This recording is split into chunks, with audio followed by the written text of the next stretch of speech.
In Denmark, cows are dying and producing less milk because they're adding Bovaer to the food. You know, Bovaer was mandated to be added to the food in Denmark from October 1st, 2025.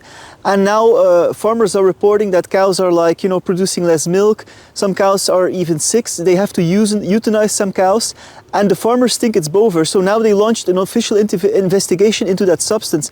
And, I talked about this last year, Bovaer is something that, these crazy climate people want to add to the food so the cows would fart and burp less. So, what could go wrong, right? And I said it last year, what could go wrong if you're going to, hijack nature and trying to make these natural processes of farting and burping for these cows? You're going to try to stop that because of this climate change craziness. It's absolutely insane. And of course, who's behind this is Bill Gates. He's promoting substances like Bovaer because he says, we need to go to synthetic beef.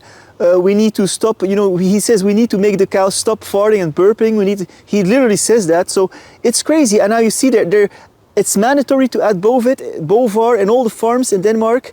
And, it has a bad effect on the cows. And they're actually launching an official investigation. And for God, I hope they stop this craziness. So, we can leave the cows alone.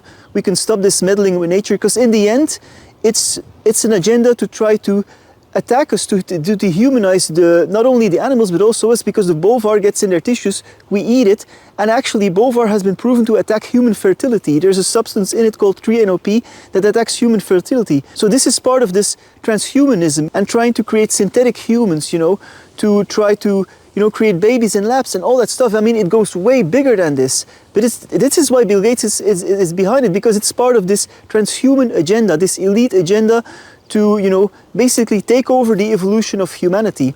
And I'm doing a lecture on that at the end of November. You can see the link in the comments where I actually talk about that in depth, because, I just talk about it now for 2 minutes, but there's so much that can be said about it, and it goes really, really deep. And they're trying to hijack human evolution, basically. So if you're interested, check that out.